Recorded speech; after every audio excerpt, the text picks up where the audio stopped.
তারিখে কিন্তু সকাল সকাল ভোট কেন্দ্রে যেতে হবে। ভোট কেন্দ্রে গিয়ে ধানের শীষে ভোট দিতে হবে এবং প্রত্যেকটা ধানের শীষের ভোট 12 তারিখ রাতে রেজাল্ট হাতে না পাওয়া পর্যন্ত রক্ষা কবচের মতো পাহারা দিতে হবে। আমাদের ধানের শীষ যেন কেউ চুরি করতে না পারে সেটা খেয়াল রাখতে হবে। আপনাদেরকে আমি অনুরোধ করে বলছি, আপনাদের মেয়ে হিসেবে আগামী 2 দিন অত্যন্ত এবং 2 রাত অত্যন্ত শান্তিপূর্ণভাবে ভোটের কাজ, নির্বাচনের কাজ করতে হবে এবং কারণ অন্যান্য অনেক প্রার্থীরা আছে যারা আপনাদের সাথে ঝগড়া বাঁধাইতে যাবে। ঝগড়া বাঁধানো যাবে না।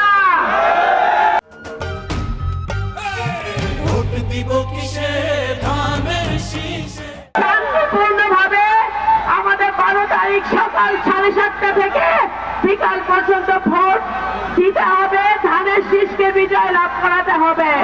আপনাদের মেয়ে আরেকটা জিনিস আশ্বস্ত করতে চাই, সেইটা হচ্ছে শুধুমাত্র কে মোবাইদুর রহমানের কাছে যেমন সকল ধর্ম, সকল দল, সকল মত নিরাপদ ছিল, কেবলমাত্র আপনাদের মেয়ের কাছে, রিঙ্কুর কাছে, ধানের শীষের কাছে, বিএনপির কাছে সকল ধর্ম, সকল দল, সকল মত নিরাপদ।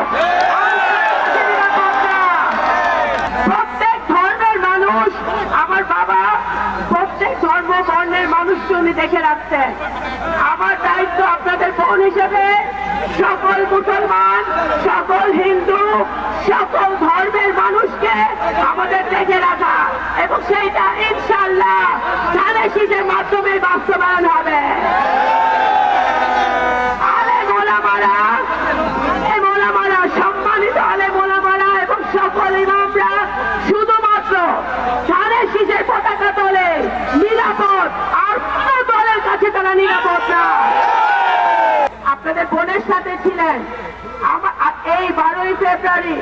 আপনারা অনেক কষ্ট করছেন, আপনারা অনেক নির্যাতন সহ্য করেছেন, অনেক সংগ্রাম করেছেন, কিন্তু এই 12ই ফেব্রুয়ারি আপনারা দয়া করে আপনাদের মেয়েকে, আপনাদের বোনকে আপনাদের পাশে থাকার একটা সুযোগ করে দিবেন। আল্লাহর কাছে শুধু এতটুকু আমি দোয়া করি যেন আল্লাহ আমাকে সেই তৌফিকটা আপনাদের পাশে থেকে আপনাদের জন্য কাজ করা। আপনারা দয়া করে 12ই ফেব্রুয়ারি আমাকে নিরাশ করবেন না, মেয়েকে নিরাশ করবেন না, বোনকে নিরাশ করবেন না। আমি আজকে অনেক দাবি নিয়ে আপনাদের কাছে এই কথাটা বলছি, কারণ আমার বাবা নাই, আপনারাই আমার মুরব্বী, আপনারাই আমার ভাই, আপনারাই আমার বোন এবং ভাই বোনের কাছে আপনারাই আমার পরিবার। আমি তখন ঠান্ডা শালটা ছেড়ে আমি কখনো কোথাও যাব না। ইনশাআল্লাহ আল্লাহ যদি আমাকে যতদিন তৌফিক দিয়েছে আমি আপনাদের পাশে থাকবো। আমি এমপি হই না হই, আমি আপনাদের পাশে থাকবো ইনশাআল্লাহ। আপনারা 12 তারিখে ধানের শীষকে ভোট দিয়ে বিজয় লাভ করাবেন, যাতে আমরা আগামী 5 বছর 10 বছর আমাদের ছেলে মেয়ে, আমাদের নাতি পুতিদের জন্য একটি উন্নয়নশীল জবরকান্দা, উন্নয়নশীল শালটা আমরা রেখে যেতে পারি।